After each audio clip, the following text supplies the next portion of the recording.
Jadi ini merupakan contoh-contoh bahwa Allah Subhanahu wa Ta'ala ini akan memberikan pertolongan kepada orang-orang yang beriman. Siapakah orang-orang yang beriman? Orang-orang yang beriman itu di antara mereka adalah para nabi dan para rasul serta mereka yang menegakkan amar ma'ruf nahi munkar. Allah berfirman surat Ali Imran ayat 112. Luribat 'alaihimudz zillatu aynama tuqifu illa bihablin minallah wa hablin minan nasi wa ba'u bighalabin minallah wa luribat 'alaihimul maskanah dzalika biannahum kanu yakfuruna biayatillah wa yaqtuluna al-anbiya'a bighairi haqq dzalika bima 'asaw wa kanu ya'tadun. Luribat 'alaihimudz zillatu aynama suqifu illa bihablin minallahi wa hablin minan nas.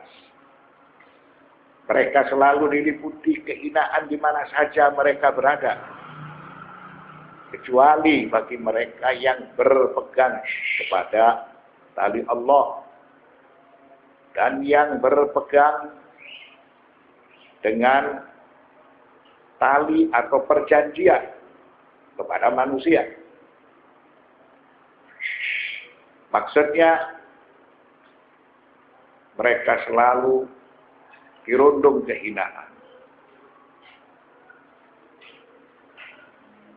Mereka selalu memiliki nasib yang terpuruk.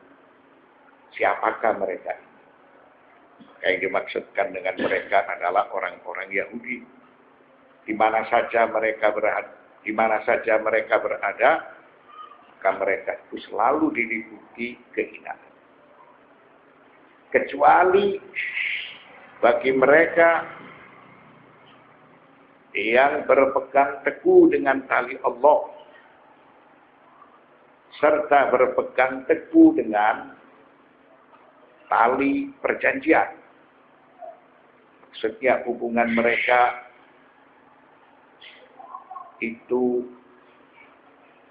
baik karena mereka sudah bisa melakukan pengabdian secara benar yang berupa hablum minallah dan hablum minan nas.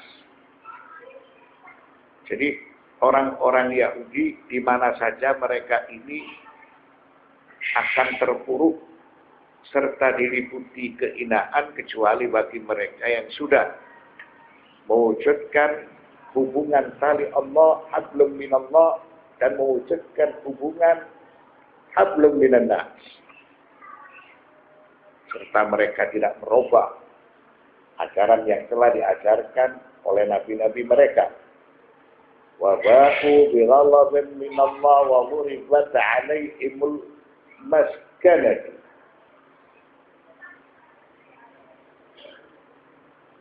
Dan mereka kembali mendapat kemurkaan dari Allah.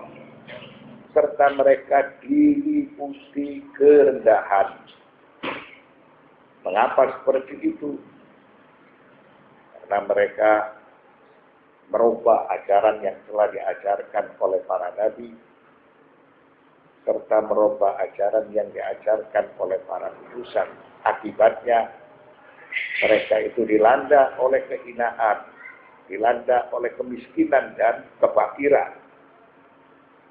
Dzalika bi annahum kanu yakfuruna bi ayatillah. Yang demikian karena mereka kafir kepada ayat-ayat Allah serta membunuh para nabi tanpa alasan yang benar.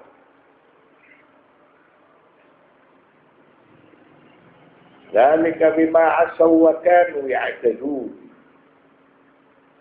Yang demikian itu disebabkan mereka durhaka dan melampaui batas. Artinya setelah mereka ini merusak perjanjian, merubah ajaran yang telah diajarkan, oleh nabi-nabi mereka, dan mereka membunuh nabi-nabi itu, lalu mereka diliputi kehinaan, diliputi kesengsaraan yang berupa kemiskinan dan kefakiran. Mengapa?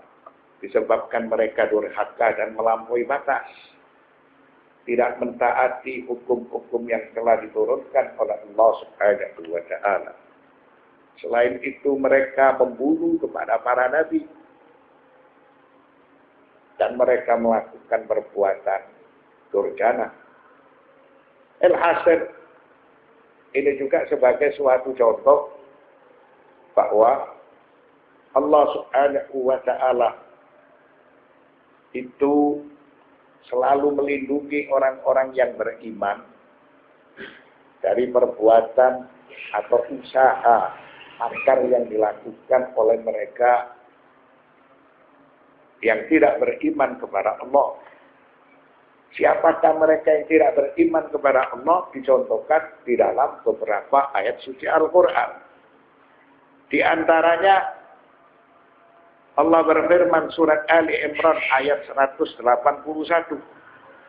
Laqad sami'a Allahu qaulal ladzina qalu innallaha faqirun wa nahnu aghniya. Sanaktubu ma qalu wa qatlahumul anbiya bighairi haqq wa naqulu dzuqu 'adzabal hariq. Sesungguhnya Allah telah mendengar perkataan orang-orang yang mengatakan sesungguhnya Allah miskin dan kami kaya. Kami akan mencatat perkataan mereka itu dan perbuatan mereka membunuh nabi-nabi tanpa alasan yang benar. Serta kami akan mengatakan kepada mereka, rasakanlah olehmu azab yang pedih, azab yang membakar. Ini pernyataan dari orang-orang Yahudi. Laqad sami'a Allahu qaulal ladzina qalu innallaha faqiran wa nahnu aghniya. Sesungguhnya Allah telah mendengar perkataan orang-orang yang mengatakan, siapa yang mengatakan? Al-Yahud. Sesungguhnya Allah miskin dan kami kaya. Orang-orang Yahudi mengucapkan ucapan tersebut karena mereka mendengar man dzalladzi yuqridullah, bagi siapa yang memberi pinjaman kepada Allah dengan pinjaman yang baik sesuai dengan keterangan surat Al-Baqarah ayat 245. Allah Subhanahu wa Ta'ala menganjurkan kepada orang-orang yang berharta supaya mereka menginfakkan hartanya di jalan Allah, melakukan ibadah sosial. Maka siapa saja yang berbuat baik di jalan Allah, Allah akan menggantikan dengan pahala. Setelah mereka mendengar bahwa Allah Subhanahu wa Ta'ala berjanji bagi yang memberikan pinjaman kepada Allah dengan pinjaman yang baik, maka dia akan diberi pahala.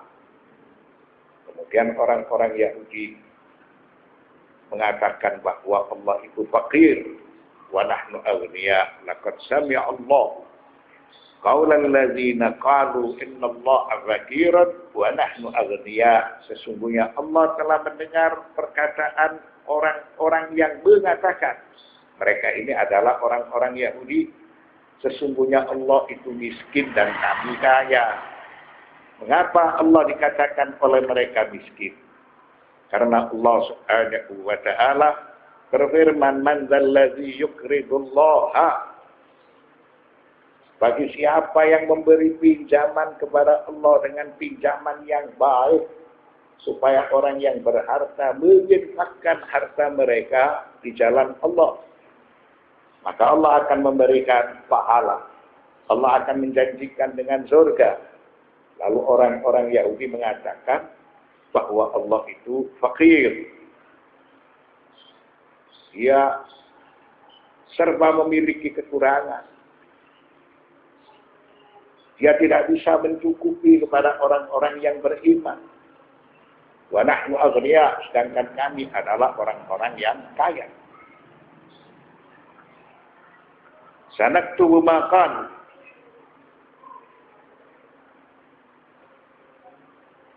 kami akan mencatat perkataan mereka itu. Maka perbuatan mereka, ucapan mereka tidak akan bisa hilang, tidak akan bisa sirna. Segala sesuatu yang dilakukan oleh mereka tercatat secara tepat dan cermat. Dan ilmu Allah Subhanahu wa ta'ala meliputi atas segala sesuatu. Maka kelak mereka akan mendapatkan siksaan yang pedih. Setelah mereka berburuk sangka kepada Allah Subhanahu wa ta'ala karena mengucapkan innallaha ghafirun wa nahnu aghniya, maka hal itu sudah menunjukkan bahwasanya mereka ini tidak beriman. Selain mereka memberikan tutur ucapan yang menunjukkan bahwa mereka tidak beriman, wa qatlahumul anbiya'a bighairi haqq, mereka selalu membunuh nabi-nabi tanpa alasan yang benar. Mengapa kedua perkara itu dijelaskan di dalam ayat ini? Selain mereka mengucapkan innallaha ghafirun wa nahnu aghniya, sesungguhnya Allah itu miskin dan kami kaya. Lalu Allah menjelaskan pula, dan perbuatan mereka membunuh nabi-nabi tanpa alasan yang benar. Sebab kedua perbuatan itu dosanya sama. Keduanya itu merupakan dosa besar. Mereka berburuk sangka kepada Allah itu dosa besar. Dan mereka membunuh para nabi juga itu merupakan dosa besar. Wa naqulu dzuqu adzabal hariq. Maka yang pantas untuk mereka supaya mereka merasakan azab yang membakar.